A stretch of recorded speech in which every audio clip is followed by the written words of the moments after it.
we have so many people joining us, and I want to take some time to say hello. We have Alil, Desmilia, Ira, Johan, and we have Dr. Fogg. Welcome. Bam, back. I'm back on a different browser. I'm not going to name the browser name. Yeah, no, but you look great, and I could hear you, so that's fantastic. Okay.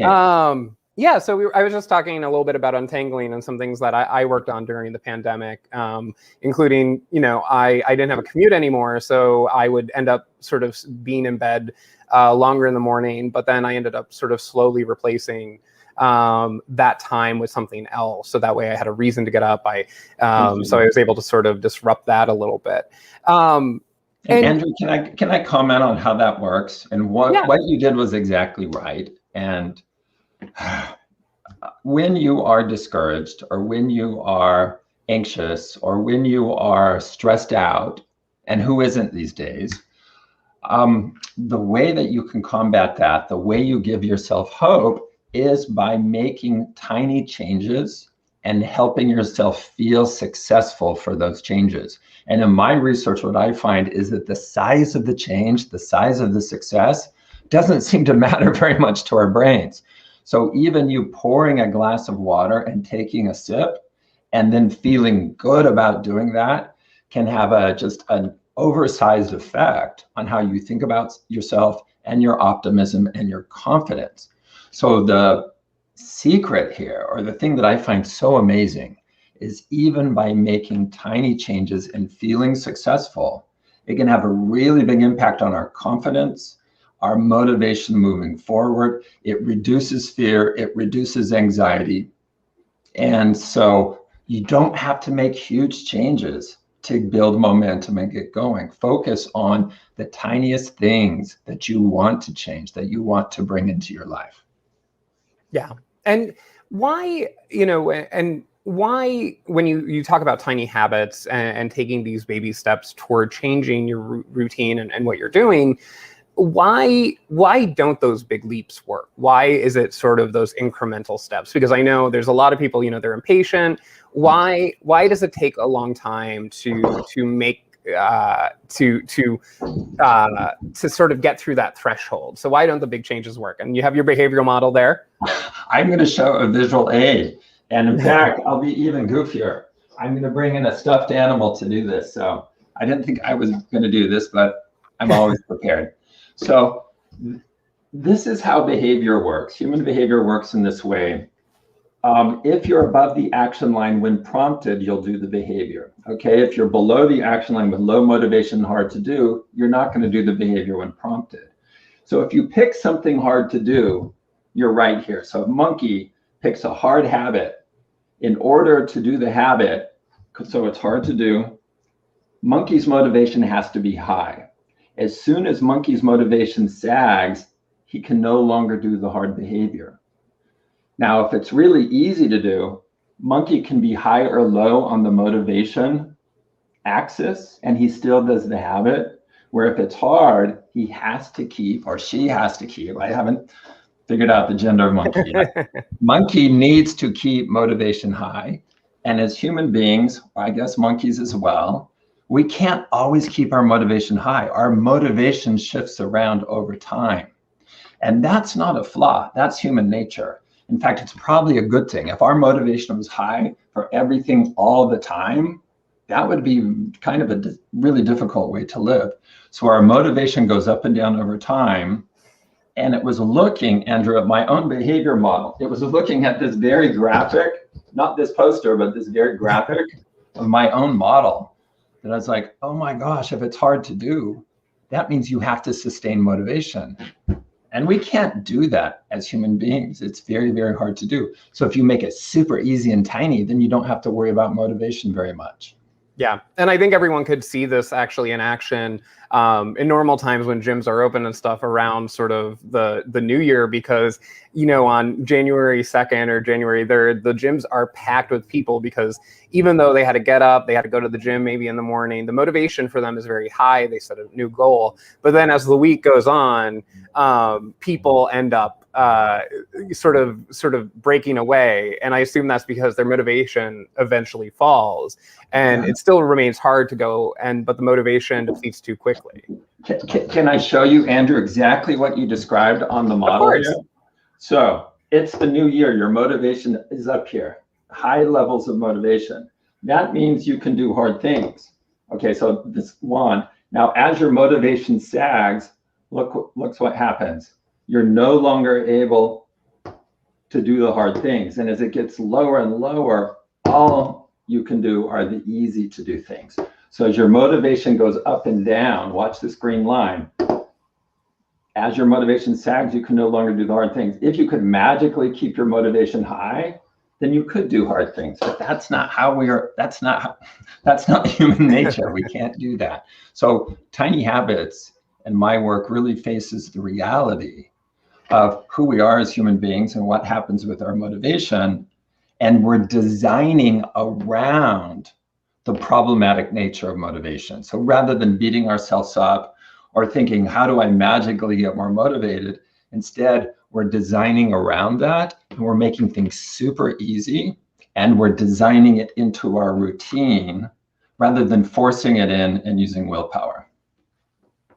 Yes, and we're hearing from our members that they love the graph, and they could obviously find it in your book throughout, and then obviously on your website, which my producer is dropping into the comments. And we have a member here, Brian, is asking basically about habit stacking and sort of how you introduce a habit into your day, because obviously, it has to go somewhere. So how do you do it to improve the odds of success? Yeah, terrific.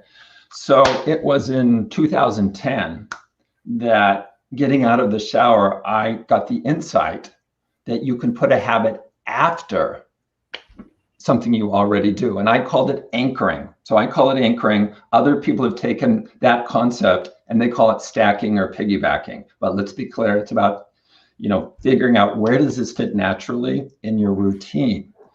And so if you have a behavior you want to do, like let's say you're writing a novel, well, scale it back to be super tiny. Maybe you write one sentence because your motivation may not be very high, but then figure out where does that fit? What do you anchor it to? And I called it anchoring because you're taking that new habit of writing one sentence or one paragraph and you're attaching it to something very firm in your life, some routine you already do.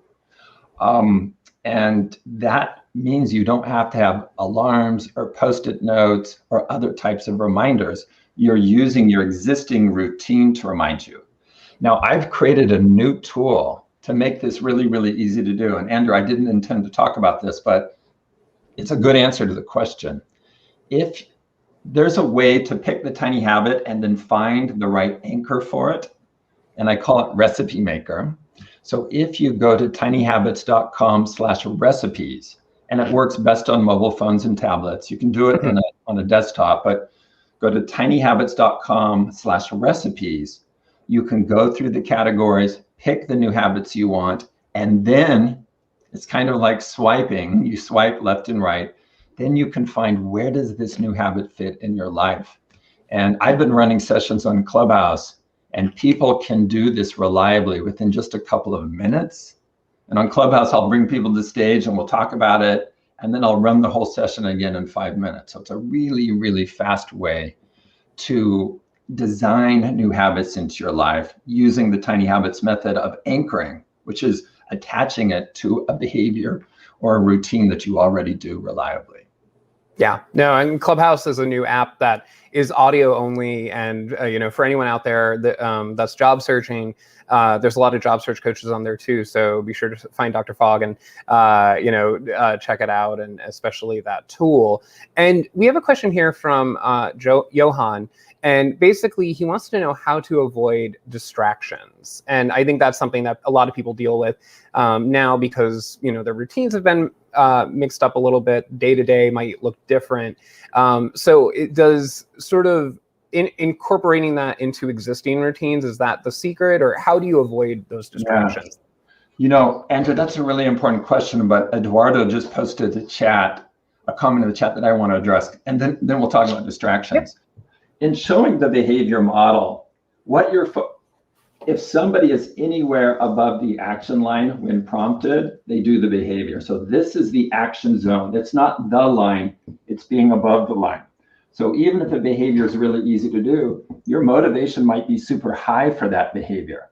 It can be high or low. So you have this whole region where a super easy behavior can happen when prompted. Whereas if it's hard to do, you only have this tiny region here. And then when your motivation sags, you don't do it. So we're not really talking about what's on the line. We're talking about the action happens above the line, and below the line, it won't happen. So I just want to clarify that to Eduardo and others. Thank you for the comment. I don't think I explained that clearly enough. Andrew, to your comment of distraction, oh my gosh, there are many ways to design around distraction, but essentially what you're doing, and I'll use this here, what you're doing is removing the prompt, removing ability, or removing motivation. So let's say the distraction is you're getting on Clubhouse too much or anything else on your phone. Well, can you remove the prompt? Yeah, there's ways to turn down the prompts or stop the prompts from Clubhouse or any other app. Okay, next, if that doesn't work, then you say, wow, can I make it harder to do to launch this app? And yes, you can. You can make it really hard to do by taking the app off your phone. Okay, that's going to reduce the Clubhouse or whatever distraction you're facing. You can make the password very hard to enter. You can change the password, so you have to think hard about it. And then if that doesn't work, then you're in a motivation situation. But in behavior design, in my work, you approach it systematically. You don't take a guess. If you want to stop a behavior, you first say, can I remove the prompt for this behavior? And if you can remove the prompt, you're done, right? If you turn off all notifications, then you're less likely to use that app. If that doesn't do the job enough, then you go to ability and you say, can I make this harder to do? And you only mess around with motivation for stopping a behavior if the other two steps did not work. Okay, let me give another quick example that doesn't have to do with distraction, but it has to do with stopping. At restaurants, I like eating bread and chips, or at least I used to, but I decided they weren't on my game plan. And so instead of allowing the bread or the nachos to land on the table, the tiny habit approach would be, after I see the server coming to the table with the bread, I will say, no bread, please. So by saying no bread, please, that means the bread wouldn't be sitting there prompting me, and it would be hard to eat bread. I'd have to go to somebody else's table, okay? So what you want to do is take action to design your environment so the good behaviors are easy to do, and the bad behaviors, or the behaviors you don't want, I don't want to call them bad behaviors, behaviors that are not on your game plan, whether it's using an app or eating a certain kind of food, that you make those hard or impossible to do.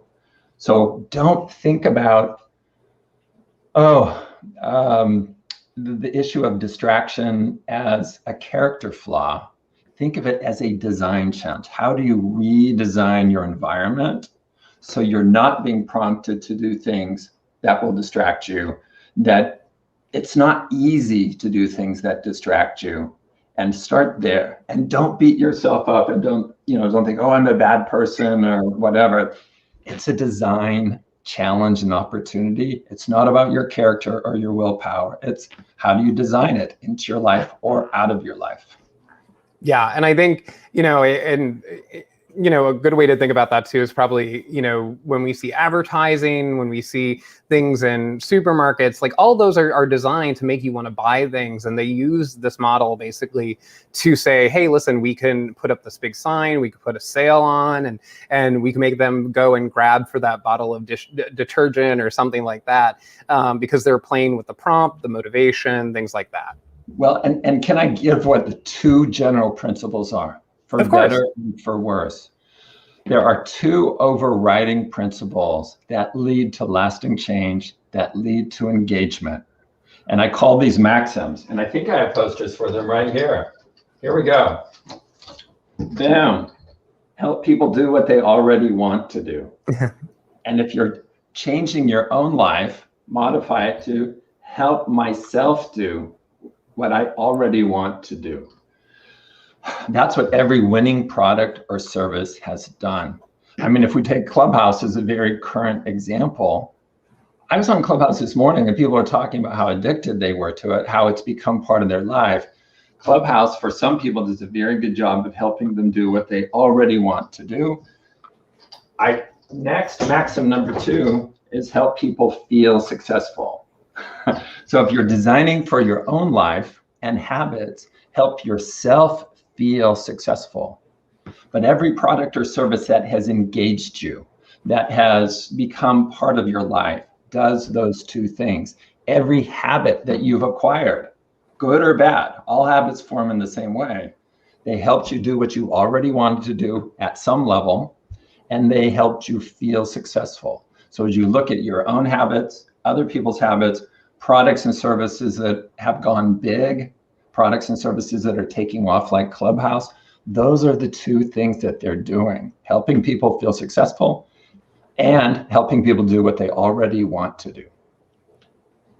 And and I think, it's one of those things where, it's really great to sit down and think about your behaviors and see how all of this applies to those behaviors, because like you talk about in your book, you can do that. And you can end up sort of looking at your day and sort of playing with it a bit. And before we go, I want to take a question from Frederick, who wants to know, what are ways to recover from a super negative or catastrophic event that causes really big disruptions? Because I've experienced this where, I got really sick one time and basically my whole routine went out the window and I just never got back on track to what I was doing. And, Frederick said, he lost his wife and lost his job. So, he's having a very difficult time to get going again. So how do you take those tiny steps to sort of get back to some sort of routine? When people are in tough situations, you can learn. I mean, in the book, I talk about how to do this. I'm just going to give you and others 3 very specific suggestions. Now, I don't do this in the book. In the book, I teach you how to create any habit that you want, but I want to get right to helping you immediately. Number 1, I would suggest a habit that goes like this. After your feet touch the floor in the morning, as you get out of bed, say, "It's going to be a great day." You say those 7 words.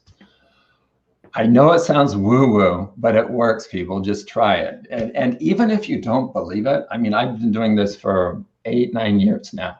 On the days, even if you don't believe it, just say, "It's going to be a great day somehow." Okay, you open the possibility that it's going to be a great day. Some people like to say, "I'm going to make it a great day."